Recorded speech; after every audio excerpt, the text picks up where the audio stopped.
evening and welcome back to SVT News Live here tonight. Top story tonight, of course, the Prime Minister being remanded to HMP Belmarsh, says Chief Justice Levy earlier today. Now, of course, we have seen the trial take place just yesterday, and he's also been held in contempt on 3 separate occasions. We'll have more on that very soon. I'm here with Pirate Hayden, of course, who's about to give us a bit of an update on the international issues. Pirate. Thank you very much. Internationally, we'll begin with the United Kingdom. The Foreign Office today issued Russia an ultimatum demanding that they apologise for the FSB's murder of the Defence Secretary. They have said that Russia has 48 hours to meet our demands, otherwise a state of war will be seen between the two nations. And Russia has today, a few hours later, responded, stating that they entirely decline the ultimatum. And Russia stated, if it's war that the United Kingdom requests, then it is war that they shall get. In other news, the Kingdom of Portugal has sent an ultimatum to Angola, demanding that the president resign and give way to a governor-general to increase the Portuguese empire's size, instating a constitutional monarchy instead of a communist dictatorship, as they claim. In relations to the Falkland Islands, conflicts have not escalated to all-out war yet. However, we still continue to see nations decide whether or not they wish to be with the United Kingdom or Argentina. Thank you very much. Of course, in newspaper headlines this evening, Politico, on a report about the Prime Minister, have stated the Prime Minister has been remanded in custody, which renders him the first Prime Minister to have been imprisoned whilst in office. SVT ZUK reports that this has effectively removed Mr Godsend from his premiership. We'll have more on that in just a moment. Now, we'll be coming on SVT2. We've got in the studio today former Prime Minister megaminer and AlbertPGrantham, who is also the Chancellor of the Exchequer at one point during the Conservative government. They'll be joining us in just a second. Stay tuned.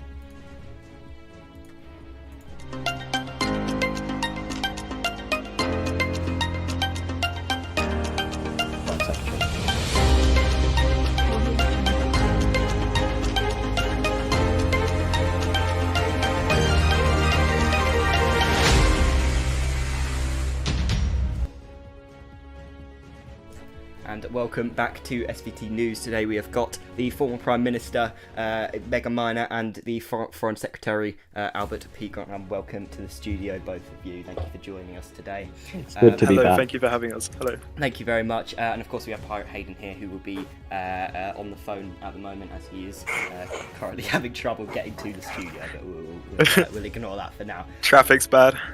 Something like that, I'm sure. Very, very, very bad, I have to That's a say. government issue. That definitely be a government issue, yeah. So, megaminer, it's been a while. Yes. Why have you chosen to come back now? It has been a while, and I just want to say thank you for having me, first of all.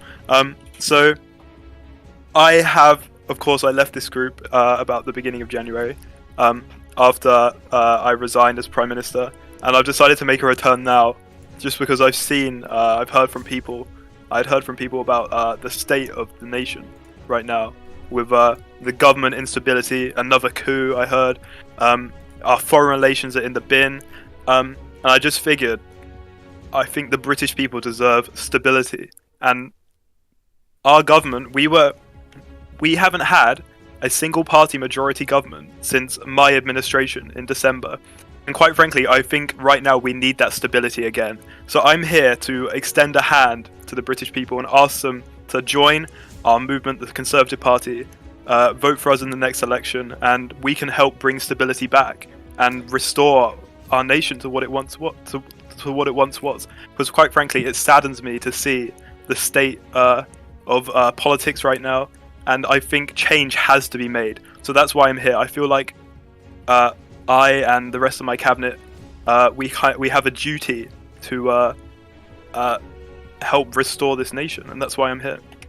Definitely, and of course, as you were saying earlier, this coup thing is all too familiar, of course, as you took over from the British National Party government, who suffered that first coup in ZUK. Do you think this is the similar kind of thing that happened? Obviously, you know the outcome of that. You took the reins sort of to recovery. Do you think you can do that again? I think definitely. I think this nation has been through worse, and it's come out shining with the right people in the government. And I think the right people at this time, me and my cabinet, we have the experience. I've been Prime Minister twice, and I think the nation can definitely bounce back, because we are unlike any other nation on earth. We have the resolve, we have the spirit to be a great power. And I think right now we're being held back by the politicians who are in government. And I think really we need to unleash our full potential. And we can only do that with a strong government. And I think that can only be achieved with a Conservative Party government. Definitely. I'd just stop you there. We've just had some breaking news regarding Prime Minister George Godsent. The courts have confirmed that the Prime Minister is not removed from office. At this current time, the courts have advised that the Deputy Prime Minister, Dave's 90, should take over. Obviously, there's been a bit of trouble with that Deputy Prime Minister today. How would you put it? He's a unit. What do you mean? He's an absolute unit. Yeah, I'm sure you'd think that. So I'm going to put you on the spot here, Megaminer. Do you think the imprisonment of the Prime Minister, is that it for reform? I mean, I certainly hope so, because quite frankly, this party has been shambolic in government. And I think the actions of the Prime Minister now have only illustrated how unfit this party is to rule. And I think at the next election, they will be ousted, hopefully, from government. And I have faith that the British people will make the right choice and remove this coalition of chaos, quite frankly, from government, because they're doing harm to the nation. And I hope this is the last we will see of the Reform Party anywhere near government. Definitely. And of course, Albert, you were Foreign Secretary during the Conservative government. Obviously, that ended in quite a bit of confusion, especially with the interference from the group administration. How do you plan to sort of bring that agenda back if last time it was scrutinised by the people at the very top? Is there going to be some sort of refining or fine-tuning of what your manifesto was, just to make sure it's appropriate, or what they deem is appropriate, or are you going to try and stick on that same path? I think the main criticism from the higher-ups, you say, was mainly because we almost got kicked out of the UN, not we got kicked out of the UN. But I don't know if I'm going to be Foreign Secretary this time. Looking at the state of foreign affairs, it seems like a poison chalice at the moment, so I don't know if I want to tread anywhere near it. But I think that we have learned some mistakes from government. I think there are things that we've learned, not what to do and what not to do after having government, and that's good, because if we manage to get back in, hopefully we know then what not to do when it comes to foreign affairs and other things. But I think relatively foreign affairs under myself and the Prime Minister, who was Eddie at the time, was really good. I think relations were good. We were planning to have a summit that never happened, sadly, due to the coup. But things were going well, unlike this current government. It seems like everything's just exploded into chaos when they've come in. And just before we get back to you, we have just released a poll, about 10 minutes ago, which you've all voted for. Thank you to the 15 or so people that voted on that. We did ask, are you happy that the Prime Minister has been remanded in prison? Of which a whole 100% of voters have said yes. Now, I'm not just going to say the SVT audience is wholly against reform, or we'll probably get some angry message by the culture secretary in the morning saying you're too biased and something like that.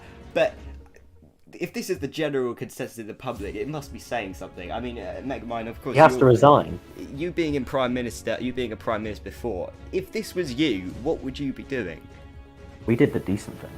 I think, quite frankly, at this point, I think the Prime Minister, and this is what I would do, I think he needs to accept his situation, and I think he should leave with honour now and resign. When I was in a similar situation, well, I was accused of a crime that I didn't commit, and that has been proven by the courts now. But if you all remember how I resigned, I made that choice to resign instead of clinging on to power, which would have been wrong. And I think the Prime Minister needs to make the same call now and leave, because I think it's definitely very true that power corrupts people, and once you have it, you want to hold on to it.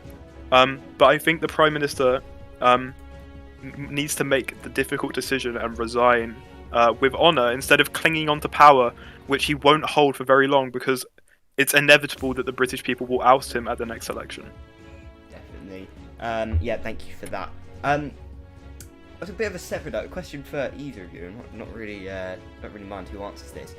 Obviously, you're notorious for achieving one of the biggest majorities. I think probably the second biggest majority government in the UK after the British. I didn't even know that. Yes, I think you're the second biggest majority after the BNP, I believe, who achieved 69% majority in that election. Do you think you're going to get something similar? Because obviously Reform's got a lot of support. They've got a lot of hardline supporters, just as they've got a lot of hardline haters. Do you think you'll be able to achieve a majority again? If I may, I think it's going to be a bigger majority than last time. Quite frankly, I have faith that the Conservative Party can be a bigger party in government, because although yes, we did have a majority, it was only about 3 or 4 seats, which isn't especially it wasn't especially significant. Hopefully we can have a large majority, because that will give us a mandate, an electoral mandate to enact proper change and reform, which is what the nation needs. And we won't have to form coalitions with any other parties, because as we've seen, coalitions lead to instability. What we need is one party with one ideology and one vision, not 3 parties fighting over power. Quite frankly, that's wrong, it's immature, and they shouldn't really be in government. What we need is one party to unite everyone, and I hope that we can do that.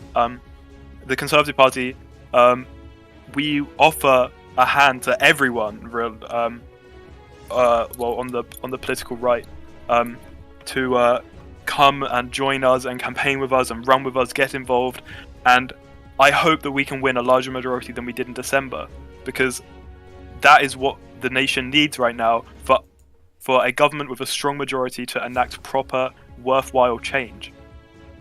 Thank you very much. Moving on to a bit of a lighter topic.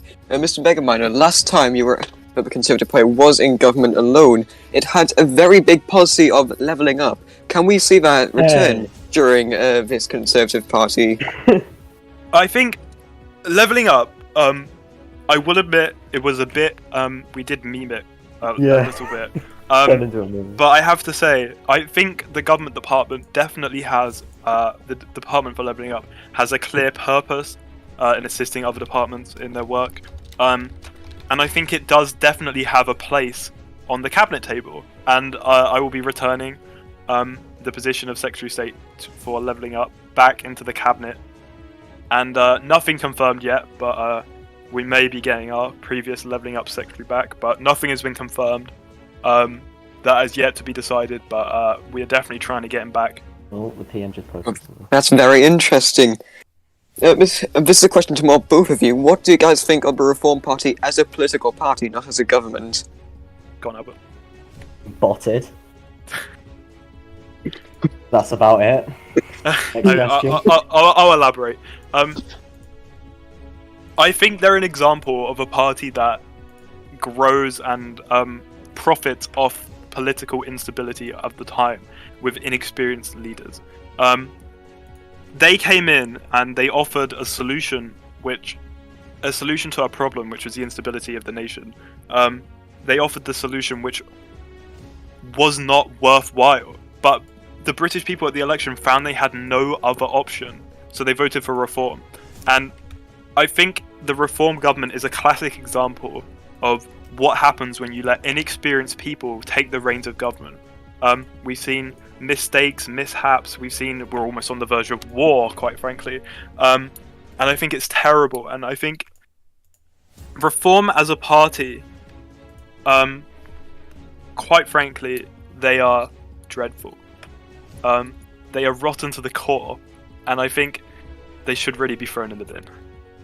Well, I have had some first-hand experience with them, and I have to say it was not nice. So, how do you guys feel to be back? Like, does it feel good, or is it more we need to do this and then we can finally be done?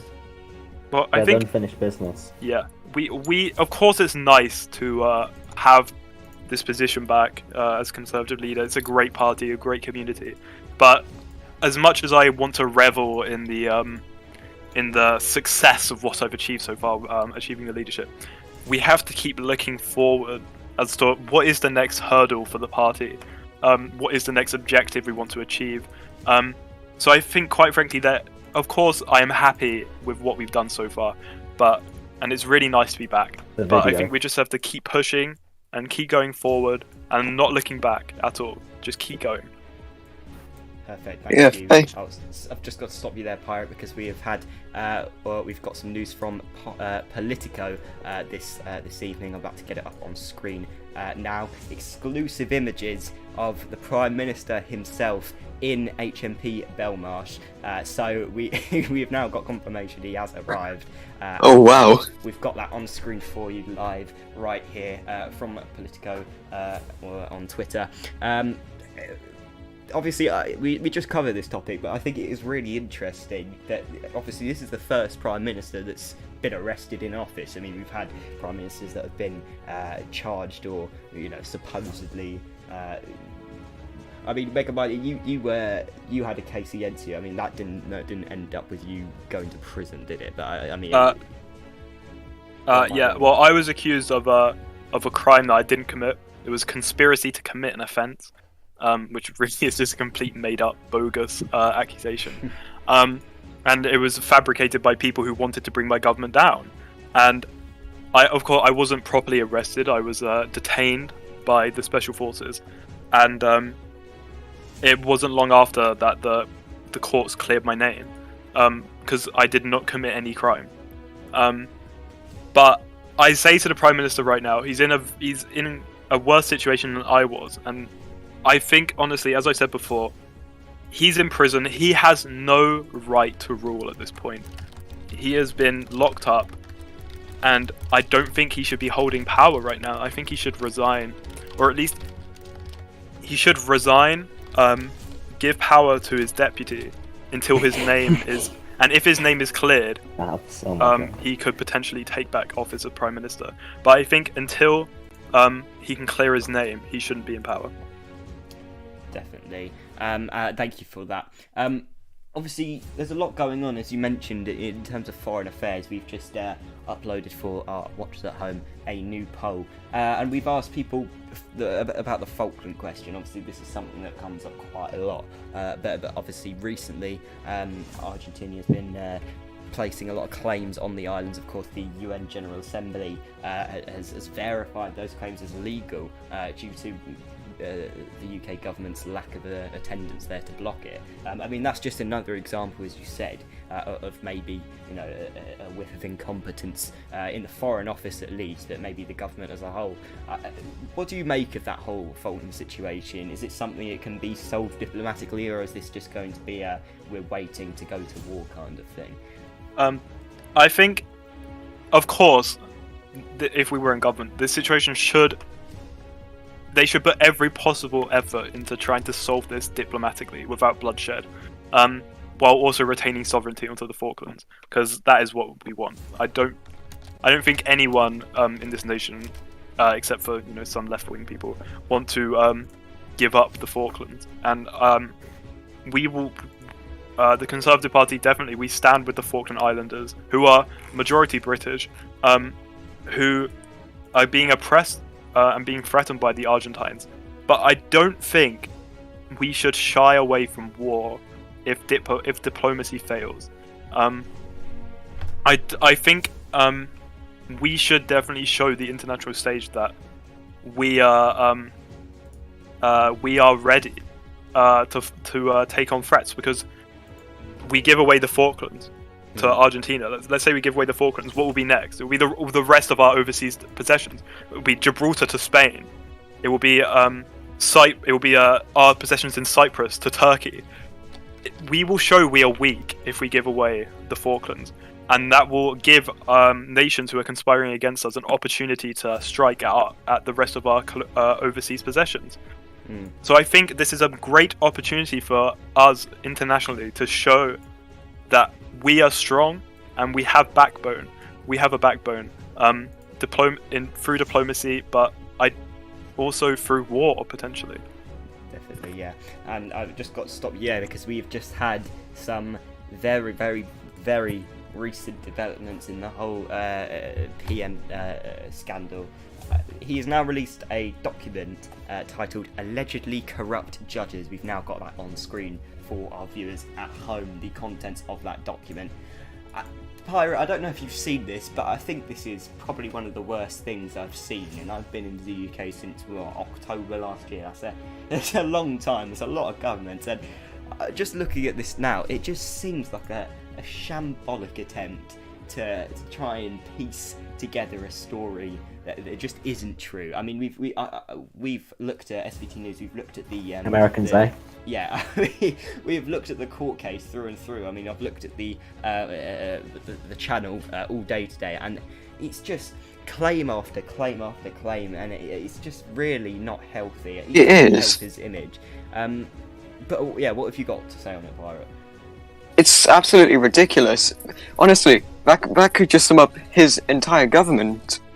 Like, it is just claim after claim after claim that can't entirely be justified. Like, corrupt judges, why were they hired in the first place? You wouldn't see him defending anybody else, whether it be some normal citizen against so-called corrupt judges. He's trying to save his own neck because he wants to remain in power. I'm just looking at this screenshot as well. This is what I'm drawing attention to. I don't know if you, Megaminer and Albert, I don't know if you've seen this document. I think we'll get that provided for you if you haven't seen it, because obviously this is quite interesting. Oh yeah, if you could, yeah. Yeah, we'll get that, Pirate, if you'd like to send that to them. We'll get your opinions on that. Great, just looking at the second screenshot here, I wholeheartedly condemn the government by Mycroft J. Levy. Just the way that this is presented, it just looks so out of context. It's really got to be said. The fact that Mycroft J. Levy's not even presiding over the case. I mean, what kind of foundation of a claim is this, that there is judicial incompetence when he's quoting a man that's not even associated with the case directly? Of course, he's the Chief Justice, but it's not a direct, involvement with the case. I mean, I don't know. Megaminer, of course, what do you think of this? I mean, it's just the latest thing from George Constant, isn't it? Does this really have any grounds? I don't think so. And looking at this document with Mycroft J. Levy, judges, when they're giving an opinion, say, against the government, they're allowed to condemn the actions of the government if they're against the law, because the actions of the judiciary are to uphold the law. So, and if the government breaks the law, then the judiciary can very well condemn the government. I don't think that especially shows, that doesn't show corruption to any degree, I don't believe. I'm looking at this document right now, I have it up. And I think it's just like talking about these accusations, like Dogekovic down there, talking about how allegedly corrupt he was in BUK. How many, that was years ago, BUK. I think they're just trying to dig up dirt to clear their names, and this is just a last-ditch attempt to try and defend themselves. But I don't think it's going to work, and I think this will definitely be the fall of the government. Definitely, yeah. And Albert, of course, with your experience in the Foreign Office, I mean, things like this have got to have an impact on the international community, especially with all the tension going on now. What kind of repercussions do you think we can see, especially in terms of reputation of the UK in this UN? What kind of things could we see, or what kind of responses do you think we might see from that international community? Other nations that perhaps want something from us will see a PM struggling and falling down, and they see him like trying to fight for his power, and it's a weak government, and a weak government is going to be weak on the foreign stage, so obviously they're going to try and exploit that potentially, and maybe do something about that. But generally, I'm a bit shocked looking at this document because it just seems so desperate. Like when we got couped, like we just accepted it and just left. Sure, we put up a bit of a fight because we knew that these allegations were wrong and we were being targeted. But this is just desperate, and it has no ground. Definitely. And another question to you, of course. If this is, as you said, a time when we're on our knees and we are vulnerable to those international members of the community, is this now a time for those people who have got, conflicting interests or claims against the UK? Would this now be the time for them to rise up and swoop in and take advantage of us while we're down? If I was a Russian, I'd do that. Yeah, I mean, no, that is exactly the kind of response I wanted. I think, Yeah. Obviously, last night we saw the coup unravel, and it was the kind of response we were seeing from the international community, and you can say it's kicking us while we're down, but really it's taking advantage of a weakened government, and I think really there's no one else to blame but the government, I think, in that regard. Thank you two for those comments. We're now going to come to questions from the viewers, which we'll bring to you right now. If you've got any questions for the former Prime Minister and former Foreign Secretary, here we go. Please do put them in the chat, and we will have anything you guys and ask them. First question coming from a viewer. This is for you, former Prime Minister. Yes. What would the Conservatives do if they came into power right now? And he also asks, what is the panel's thoughts on the new making of NATO? So to clarify, that's Denmark, Germany, and I believe Belgium, who have made a new North Atlantic Treaty Organisation. So what's your comment on that? So I think to address the first point, if we came into government right now, I think that obviously the first thing we try and do is fill our cabinet. We will, and which we will do. And I think one of the main areas we need to address right now is what's going on internationally. And I'll get to that with the NATO point as well. So I think definitely we are committed to a strong presence internationally. This is what I wanted when I was Prime Minister. Want a strong presence internationally. We want to lead the United Nations. And we're building that up. Yeah, and we were building those relationships with other countries, and I think one of the most important things to have as well is to have visits, have treaties with other nations, and build relationships with other nations. Which we have. Because that is the building blocks of a strong and sustainable position internationally, having support from other nations. And I think this government has lacked on that front. We haven't seen a lot of state visits, treaties, pacts, or anything like that. And I think that's really what they should be pursuing at this current time, finding allies to defend us internationally. Because as much as I'm sure we'd all want to, we cannot go at this alone internationally. We need support from other people, because the other nations that we're fighting, Argentina, Ireland, these other nations, they have people in the UN who, in the staff. We do not, so we are at a disadvantage internationally. So I think what we need strong allies.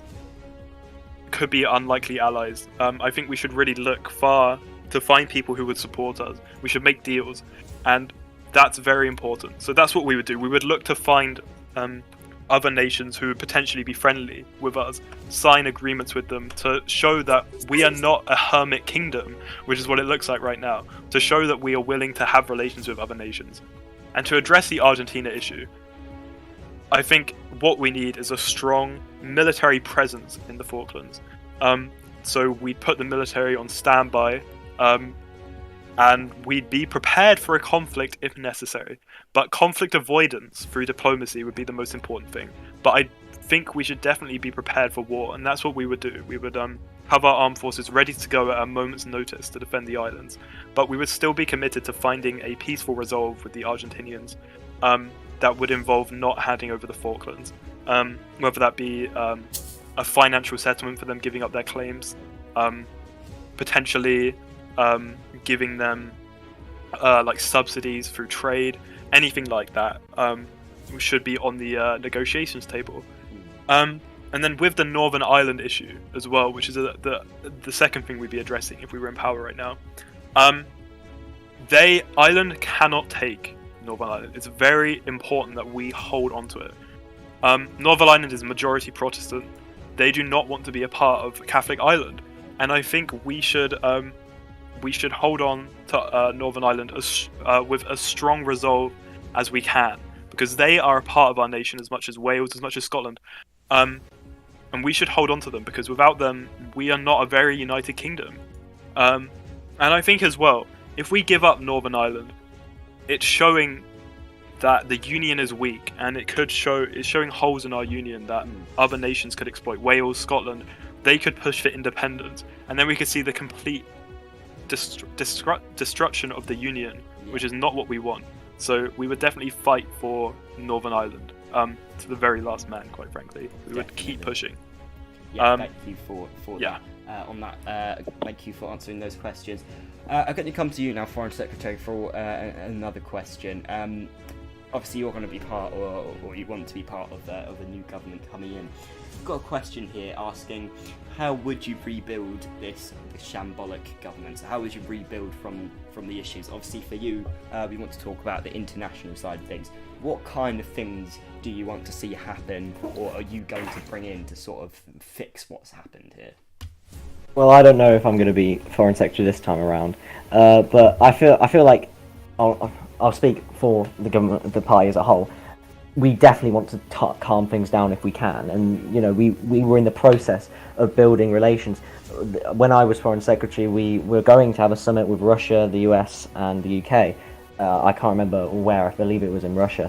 But we were going to work as the main three superpowers in the UN to try and influence and stop conflicts before they arise, and be the people at the negotiation table stopping conflicts and supporting each other in difficult situations. But that never happens, sadly.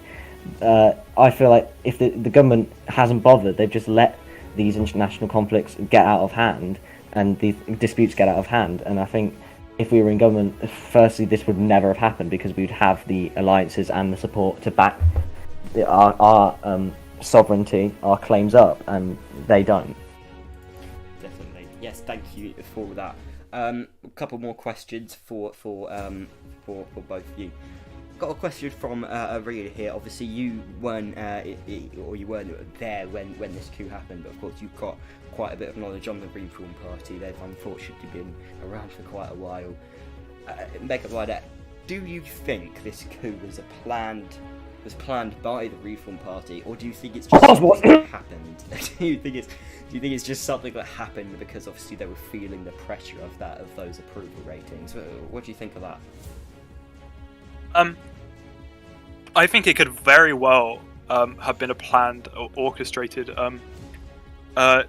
event by the Reform Party. I think we've seen that this government is willing to stoop quite low, to hang on to power. We've just seen now accusing the independent judiciary of corruption. So I don't think this level of sleaze and this level of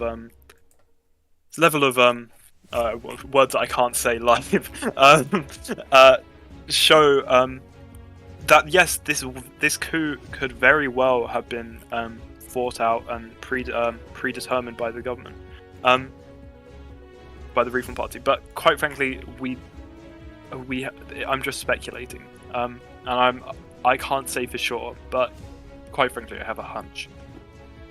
Definitely. Get to a couple more questions now. Another one on the Northern Ireland question. Someone's asked here, would you allow a referendum in Northern Ireland to see if they would unify? Obviously, Eddie, you've got some quite strong opinions on the Northern Ireland question. Would you be open to a referendum of this kind? I mean, I think if we were seeing these calls for a referendum from within Northern Ireland, I think the government should consider it. But all of the pressure for having Northern Ireland become a part of Ireland has come from Ireland itself, the Republic of Ireland itself, not Northern Ireland. The people of Northern Ireland have not been vocal in their support for unifying. So I don't think really there's any reason for a referendum, because all of this, as I said, it's the Republic which is causing the issues right now, not Northern Ireland. And as a result, I do not think we should cave and have a referendum. I don't think there's any point. Definitely. We'll get to the last two questions now. Someone's asked, what are your thoughts? I'll give this question to Eddie now. What are your thoughts on the United Kingdom Special Forces shooting up London and joining the Russian Federal Security Service? Obviously, this comes with the Russian tensions going on at the moment. What do you make of that? I mean, when I was in government, when I was Prime Minister, I saw incompetency from UKSF, shooting people, innocent people, causing issues at my events. Didn't they raid Downing Street? Yes, they did. They raided Downing Street while I was inside, for no reason. It's definitely not a new thing, having UKSF messing about. And I do not think it should be dealt lightly. I think UKSF are like, they're very, they're kind of like quite arrogant in what they do, and they kind of just think they're above everyone else. I'm not speaking for all UKSF members, but that seems to be quite a general theme of within the Special Forces. I was committed to this when I was in government, reform of the UKSF, having more transparency of the Special Forces, and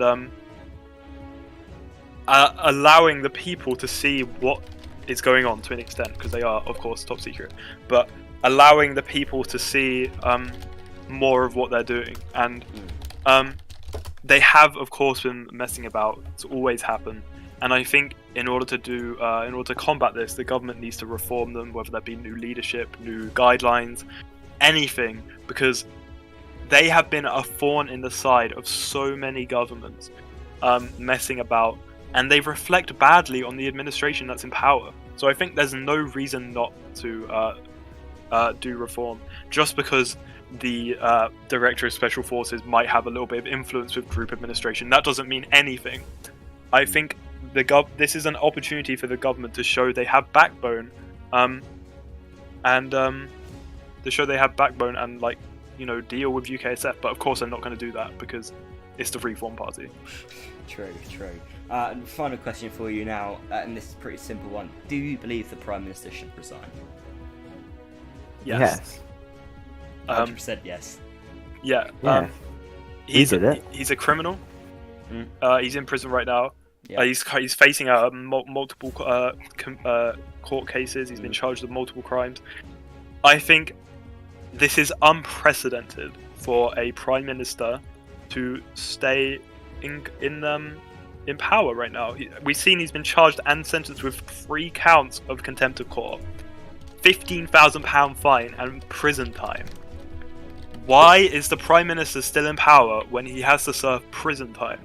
That's ridiculous, and I think he should definitely resign and make the way for someone or a more competent party to take power. Definitely.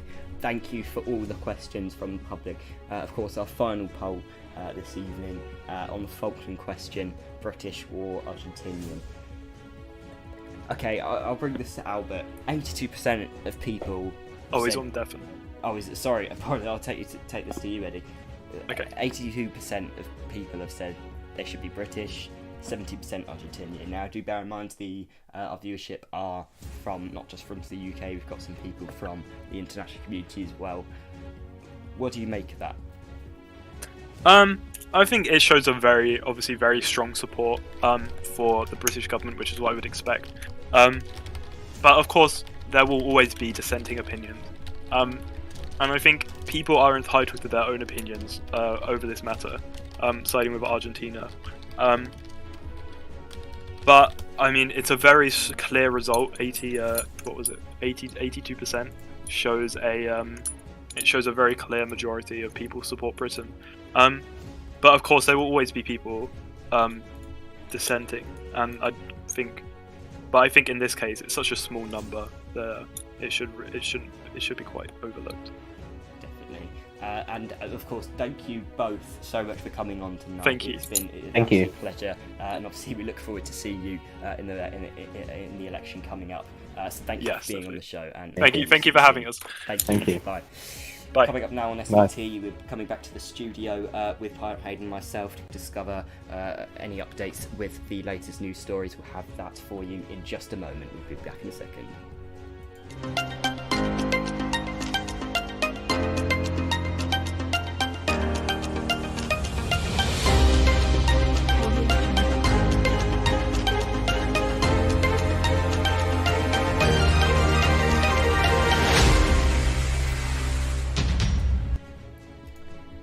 Welcome back to SVT News. Obviously, we had the former Prime Minister and former Foreign Secretary just on tonight. Headlines this evening: the Prime Minister has been remanded to HMP Belmarsh, says Chief Justice Levy. He has released a document just a while ago claiming judicial incompetence and bias in that case. We have yet to get a response from the judiciary in that matter. And of course, pirate international tensions haven't soothed in that 45 minutes that we have been having a chat. I mean, is there anything new from that end? Yeah, international tensions absolutely have not went down. Internationally, we have the Belarusian armed forces are in fact mobilizing. They have been called to the Polish border.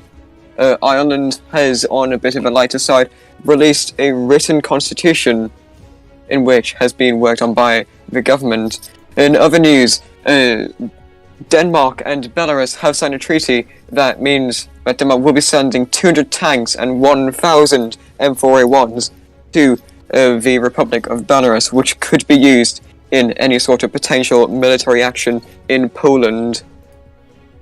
In regards to the Falklands situation, there's not been anything new from the United Kingdom or from the Republic of Argentina, so we continue to await for any further updates on that.